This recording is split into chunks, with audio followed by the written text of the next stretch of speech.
1951 أعلنت الحكومة المصرية برئاسة مصطفى النحاس إلغاء معاهدة عام 1936، وبإلغاء المعاهدة أصبح وجود القوات البريطانية في منطقة القناة احتلالا غير مشروع، وتوقعت السلطات البريطانية أن تتعرض قواتها لكفاح شعبي واسع النطاق، لذا بادرت بإرسال إمدادات عسكرية إلى منطقة القناة لتعزيز قواتها هناك.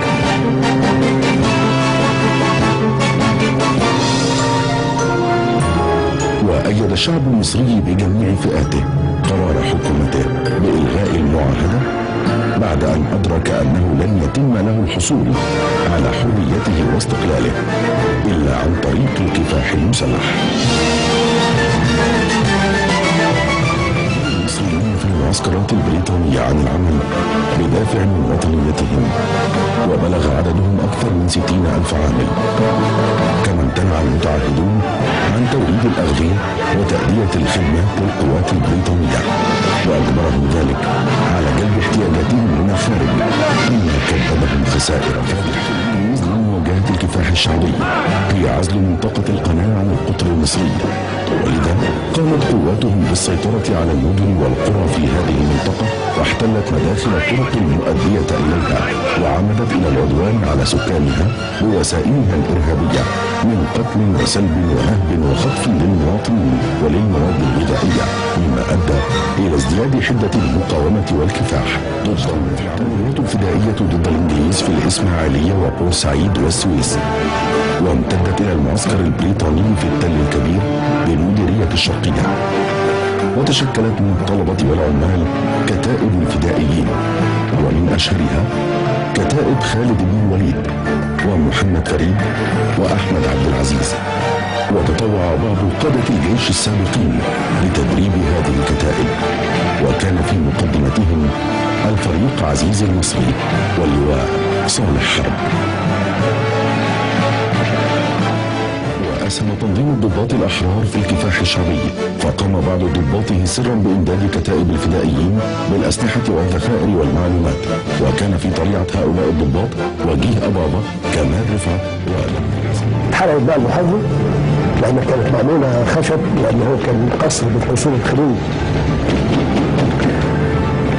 وابتدت الحريقة بقى المية تيجي على الجروح بتاعت العساكر، والعساكر طبعا بتكوي.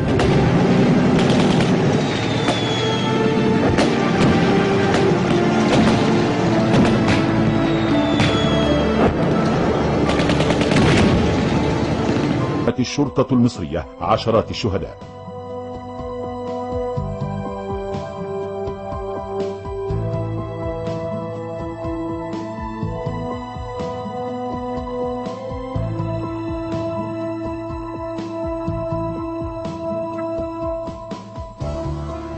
كانت قمتها موقعة بلوكات النظام الأمن المركزي الآن، والتي أضاءت شعلة التحرير بدماء 42 شهيدا و58 جريحا.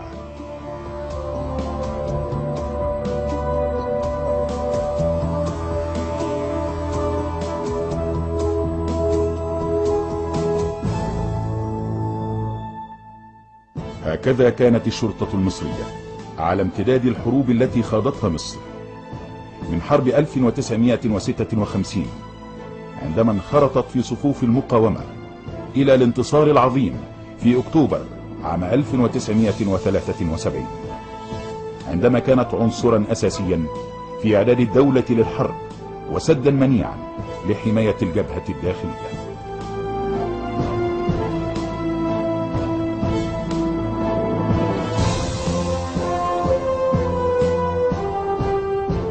واستمر البذل والتضحية والفداء عقيدة الشرطة المصرية في المراحل التالية، عندما حاول الإرهاب الأسود أن يحول مصر إلى حقل ومرتع له، ولقد كان ثمن اقتلاع الإرهاب من التربة المصرية غاليا، دفعته صفوف طويلة من الضباط والمساعدين والجنود روحا ودما قبل أن يدفعوه جهدا وعرقا.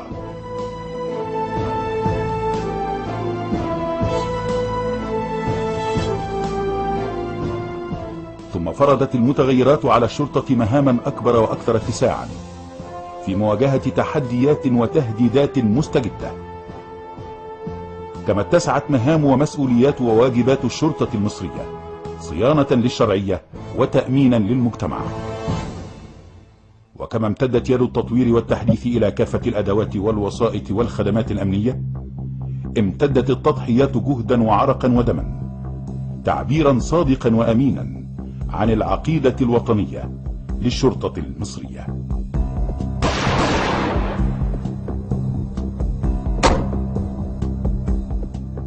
إن رؤية ذلك وتقديره ظل محل إجماع تاريخي من كافة الزعماء والرؤساء المصريين طيلة مسيرة النضال الوطني